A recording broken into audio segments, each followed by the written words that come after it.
right, y'all. So listen, we made it through another day. Well, technically the day's not over, but we almost there. And you gotta appreciate, these days you gotta appreciate the little things, the small things, bro. Seriously, man, this year is crazy.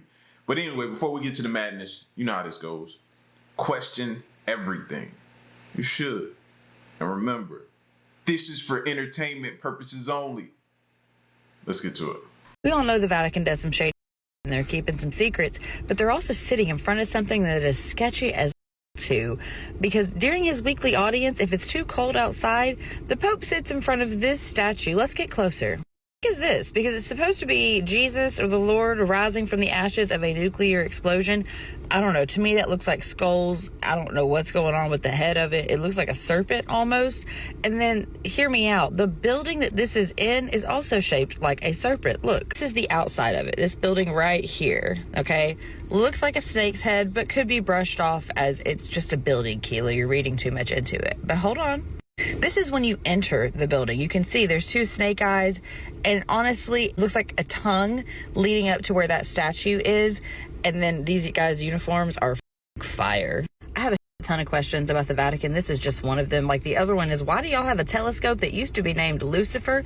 And why do y'all even have a telescope in Arizona? But that's a whole other question. I continue to say the Vatican is one of the creepiest places to visit, tour, go to, just be near. Whatever, bro.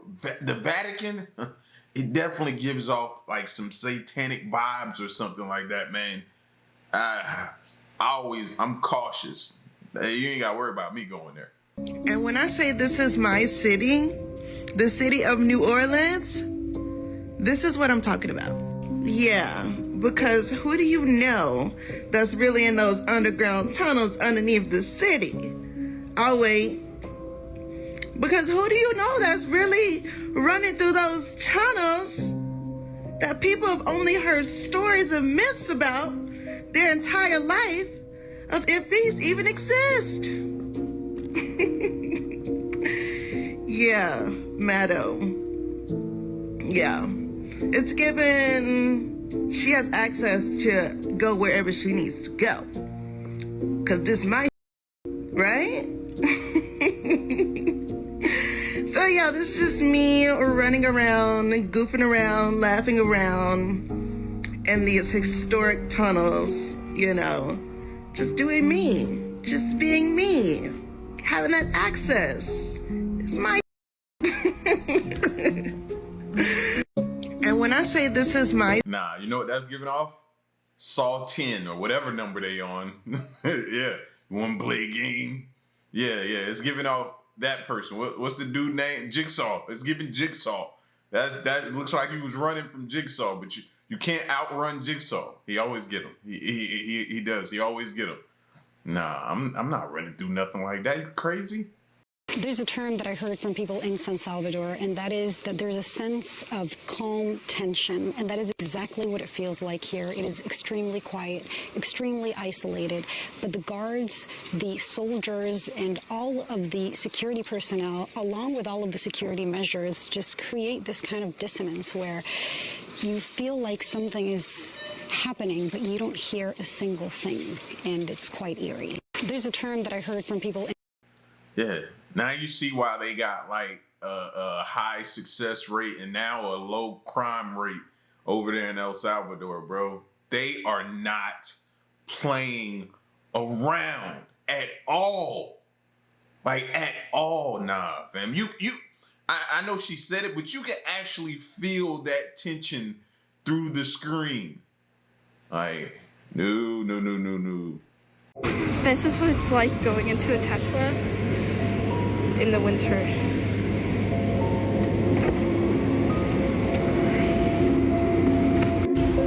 You gotta clean the door handle. Sometimes these are frozen and you can't get in. Teslas are rotting in the charging stations. Oh, we got a bunch of dead robots out here. Due to the extreme cold weather, Tesla drivers are left frustrated. Nothing, no juice, it's still on 0%. And this is like 3 hours this morning being out here, after being out here 8 hours yesterday. Has it been charging? No, not at all. It just isn't working? At all. It's just frozen, and so I'm getting it towed to the Tesla service center because That's my only option at this point. Man, this is crazy. It's a disaster. Seriously. With temperatures falling under zero, these charging ports stop charging, turning charging stations into car graveyards. Batteries of the Teslas have to be at certain limits so they can charge. And with this cold weather, they're draining faster than they're charging. No response from Tesla. We have been suffering since yesterday afternoon. These are unusually cold temperatures, but do you find this acceptable? No, not at all. Not really. Driving an electric car when it's really cold outside isn't such a hot idea. Really? Dead Teslas are rotting in the... No response from nobody? That's insane. Insane. What are you supposed to do? See, this is why I can't completely all the way convert over to electric vehicles. Like, I need me something gas powered for incidences just like this, so I can just go and hop in my gas powered vehicle. Like, but I'm of the belief that, remember back in the day, your battery used to go bad. What you used to do? Like, you have a AA battery, you throw that bad boy in the freezer, try to get the little extra juice out the battery, or was I the only one?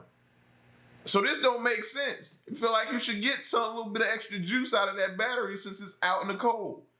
But this is insane, man. Wow. Electric vehicles. It's pretty much a battery just sitting there, frozen battery.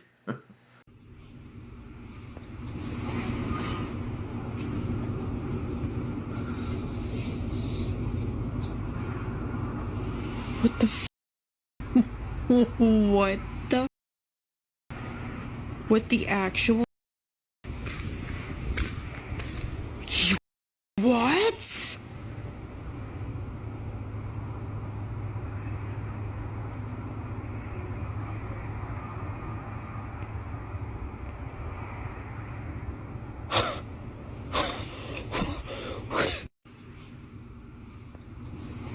And the crazy part about that is, just think about where everyone else is, in their homes, sleeping, without a care in the world. And stuff is just going by, whizzing by, past our roof, and we don't even know. We don't even know what it is out there. That's the creepy part to this. Yeah, I'm about to sound real crazy right now, but they are here. Yes, aliens are already here on the earth with us. Okay. Here's a quick story time. Back before the hit the fan in 2019, my sons and I went to the movies to go see this alien movie called Captive State. And right when we went into the movie theater, right, we saw this empty row with these two gentlemen. I really didn't pay attention when I first walked in. And so me and my two sons, we decided, to sit in that row. So I remember once I sat down, I looked over my shoulder, and then I noticed these two very pale face individuals. They were really white, like foreigners, like they were from Switzerland or something like that. I didn't think nothing of it, but I felt their energy as soon as I sat down. They had on all black, they were bald-headed, and they looked to be very, very tall. And so as I was sitting down, I looked over to my children, or my sons, and they were teenagers at the time, and I was like, oh my God, do you feel that? And they said, Mom, yeah, I feel it too. And I kind of like ignored it, but I just felt very uneasy. And then a short while after that, I looked over and I could hear like some sort of talking in an unknown type of language, right? But as I looked over, they weren't even speaking, okay? It was like telekinesis or something like that. I could hear them speaking without moving their mouth. So at that point, I was like, oh, we gotta go. So I took my... That was gonna be my number one question. Did she stay for the entire movie? That's what I needed to know. Because ain't no way. If I sit down and I don't feel right, I don't like the movies. No way. I'm skeptical about that one way in, one way out type of thing. I don't like that. My two children, we hurried up and we hightailed it out of there. And I went to the customer service booth and let them know, hey, I feel very uneasy about these two gentlemen that was in the movie theater. And so they were like, and I said, and they were asking me, did they do anything? I said, no. I said, but they appear to be not of this world. That's what I said to them. And so the guy looked at me and he says, okay, I'm going to comp you your tickets and upgrade you to, you know, to the advanced seating of another theater at any time you want to come. So I took my children, we went to lunch, went shopping at the mall, and we came back. But they're here, guys. They are. Did seem kind of a little profile-ish, but it is what it is at this point. You got to, in order to figure out who's who these days, you got to profile people to figure out if they're an alien, or if they're one of the Greys, or if they one of the other type of species of aliens that I'm hearing that there's so many of. You got to kind of be a bit of a profiler.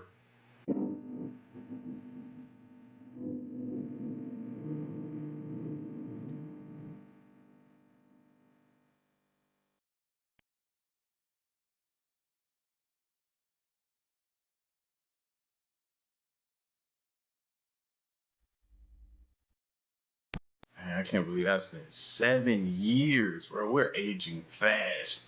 Years are going by quickly.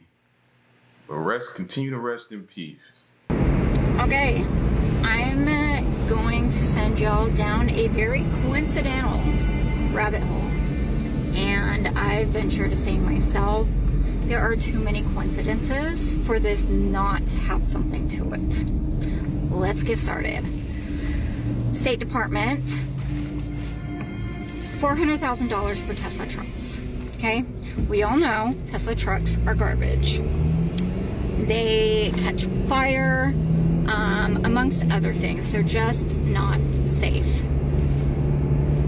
However, were you aware that Tesla trucks have a Easter egg in them? And that Easter egg pops up on the screen when you hit 88 miles per hour. 88. That's a very specific and particular number if you know anything about. And I don't know how else to say it. You know that the number 88 is representative of HH. The 8th letter of the alphabet is H. Okay. Once you hit 88, it goes back in time, back to the future. Pops up on the screen. A scene from Back to the Future. Back in time. Seriously, can somebody confirm this? I don't have a Tesla, so there's no way I would possibly be able to confirm, but can somebody verify this and let us know? Okay, follow me. When Elon displayed his truck for the first time, he used a sledgehammer to display the sturdiness of the windows, if I'm not mistaken. It's a very odd thing to symbolize your truck with, and a very, very specifically odd amount to be earned. 800 to be exact. 800 sledgehammers that are signed a very specific way. Now, if you weren't aware, during the Holocaust, used sledgehammers to unalive people and enforce things. And there was one particular individual who was the face of those sledgehammers, and you will never guess what his name was. Franz. Signature Franz. Very similar. Almost too coincidentally.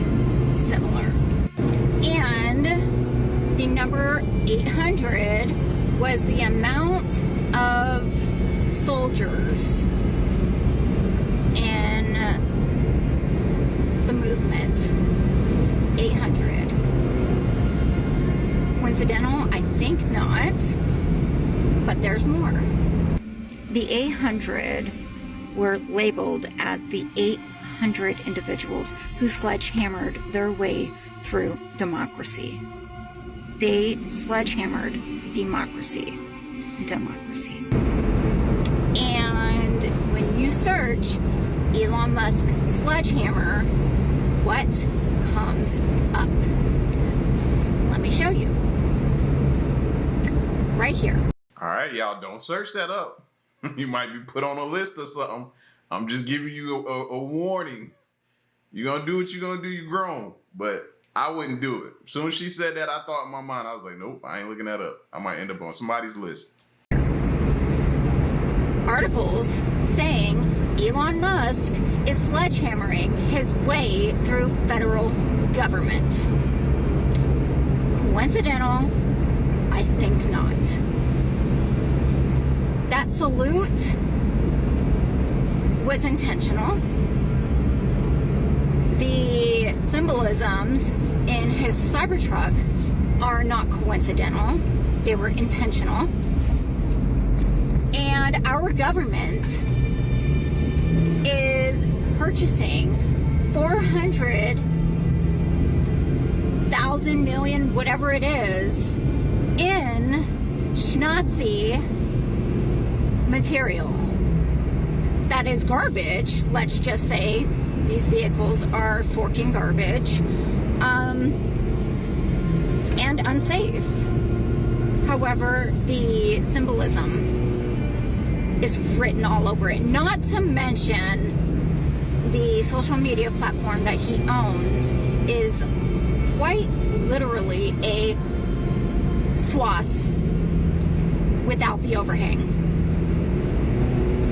And if you look at old pictures of the pointy hood guys and you look at his emblem for X, the X with the black circle around it is the same symbol for the hooded guys on their white right here.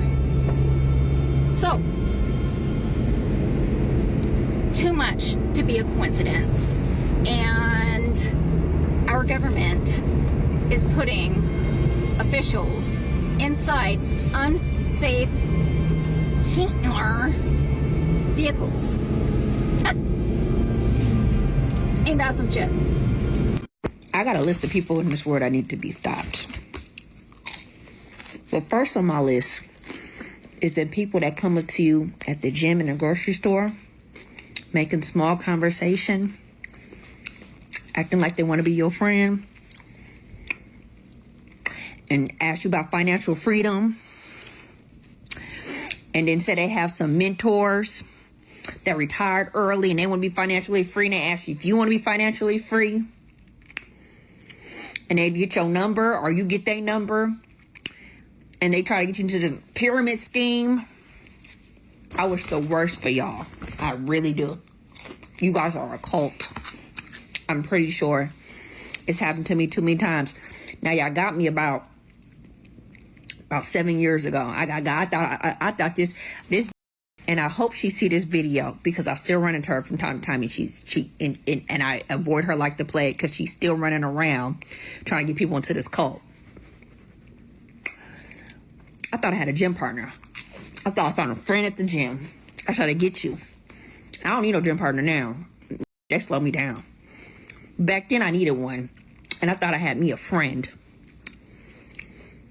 All she would do is sign me up for some scheme with her mentors that she never told me what they did for financial freedom.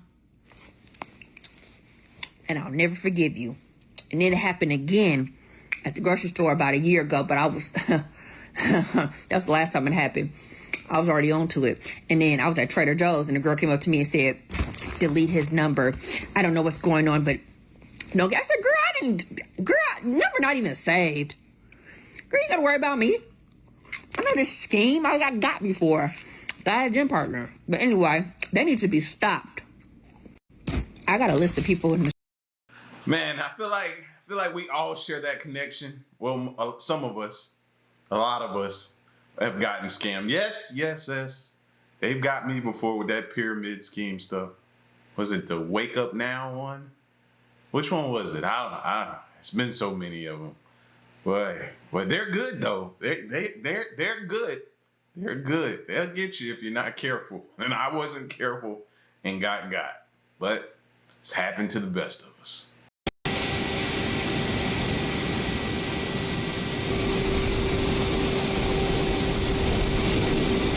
This is the Lower Canyon, right past Mary's Market. I don't think we can go up any farther. Too much debris coming down, but it looks really bad.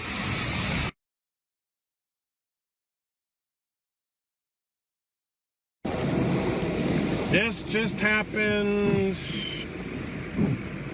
I don't know, less than 20 minutes ago. Bro, are you, like, when, how, why is this continuously happening? This is in LA, Los Angeles. And this is new video we're showing you for the first time. This is a mudslide hitting Malibu. This happened just about half an hour ago, Marla. And we understand as we look at this and just the rushing water there that this mudslide has impacted the restaurant that many people are familiar with, and that is Duke's along PCH. We're getting word that Duke's has been flooded and some folks inside are trapped. EMS is on scene as well. So, of course, we will continue to watch that really scary and intense situation there for the Duke's in Malibu. Yeah, Duke's is a restaurant that was able to survive the fires that we had there. There was a lot of concern about that. And so hopefully they're able to survive this. And this is new video we're showing you. At this point, where's Captain Planet? Like, that's who we need. Let our powers combine. What was it? Earth, fire, wind, water, heart, something like that? Like, where's Captain Planet, bro? This shouldn't be happening. Does nobody care about Western North Carolina anymore? Or is my algorithm just off? Because I'm not seeing any posts. When I talk about it, nobody's engaging anymore. Did y'all just give up? Did you forget? Are you not seeing the stuff anymore? Because people are still without homes, still in tents, still in the cold. Yeah, they still need our help. You know, they still need our donations. So if you can, donate. There's some places to donate through the links in my bio. Be a lot of people who would be thankful for the help. But, yeah, I don't know what's going on with the North Carolina videos. I don't know. I hope this reaches somebody. That's the thing. Why is it not popping up on people's feeds? I don't understand that. The coverage just doesn't seem like it's getting any attention. And then, like, I don't understand it. I don't understand it. I have to go look for footage or videos of people talking about it to check in. Like, it does not pop up on my feed at all. And I've been talking about it. So you would think I would start seeing things, but I haven't. Donald Trump's unelected co-president Elon Musk has control over virtually every part of our government as head of the so-called Department of Government Efficiency, which is not a department. And crucially, he can hide everything he is doing from the American public. You see, because Trump has designated his department initiative as presidential records, which is not what departments are, which means he now is able to skirt open records laws, according to the New York Times. And as Elon Musk moves to dismantle programs that serve seniors and school children, working families, not to mention like desperately poor folks across the world, or like literally just today, illegally revoking $80 million appropriated to New York City from FEMA for migrants by just straight up, get this, taking it out of the city's bank account somehow. And doing this, Musk is, while he is profiting from his own government contracts, as congressional Democrats pointed out today in the very first ever DOGE oversight hearing. I'll ask you, Mr. Talcove, do you know how much money a day Mr. Musk will receive from the federal government for his contracts? No. The answer is $8 million a day. Ms. Royal, do you know how much the average person in this country who survives on Social Security, one of our seniors who's worked their entire life, about how much they have to survive on a day? I do not. $65 a day. We're not looking into Elon Musk's $8 million a day. This subcommittee, chaired by Marjorie Taylor Greene and the House Republicans, is looking into your grandmother's $65 a day. Alex Wagner, host of Alex Wagner Tonight, is digging into all of the attacks on federal workers and programs on a great new podcast, Trumpland, with Alex Wagner, and she joins me now. I've been loving the podcast, by the way. It's been fantastic. And one of the things here is just the crazy inversion of secrecy. Like, his whole thing is transparent. We're telling you, no one knows anything they're doing, and you've been talking to people on the other end who they don't know what's happening until... Well, it's like the free speech thing, right? Yes. Until it's not about free speech, it's about turning Twitter into a cesspool for right-wing paranoia. Yeah. I will say this. I was outside the Treasury building last week, and the Musk thing, I think, is a real problem for Trump. He is not Donald Trump, and as we know, the Trump glow does not extend to anyone else in his orbit. And Musk is a very easy, I'm not going to say target because I think it's earned. He is a very easy narrative for Democrats, right? Unelected, the Tesla guy is tinkering around with payrolls. He's firing government employees. He's not doing it. It's wanton cruelty. This guy isn't elected. He's giving statements from the Oval Office. Who is this guy? And if I saw the protest in front of the Treasury building, and it was the first time, as one of the attendees told me, it felt not like a protest, but a rally for the left. It felt like, okay, we have figured out who the enemy is here. This is different. This is a new narrative, and we can work with this, because all of this is nothing the American public bargained for. That is so well said. I mean, one of the things that's so wild, too, is that there was a statutorily enshrined set of officials with the job of identifying waste, fraud, and abuse. Yes. The inspector generals. We have a chart that shows a fired IGs, the ones that he fired illegally without the requisite notice, identified $183.5 billion in waste, fraud, and abuse. Yes. And you interviewed some of these inspectors general. Yeah, I interviewed one of whom. I think we have a little bit of a clip from him if we have time to play it. Can we play it? Let's play it. Do you have a theory about why you were fired? I don't have a theory. Nobody's given me a reason. But you could speculate it's because of our independence, that the administration doesn't want to have inspector generals who by statute are independent. I mean, the point of these guys... That's the VA, the largest healthcare provider in the country. Yes, at the VA, right? That's what... Have y'all been hearing about these job losses, though? Not just the ones they've been telling us about, the other ones, the other federal jobs and stuff. Like, I heard a bunch of people got fired on like a Zoom call this week. Just were all on there for like a Zoom, and then at the end of it was like, okay, your services, you didn't take the buyout, so your services are no longer needed.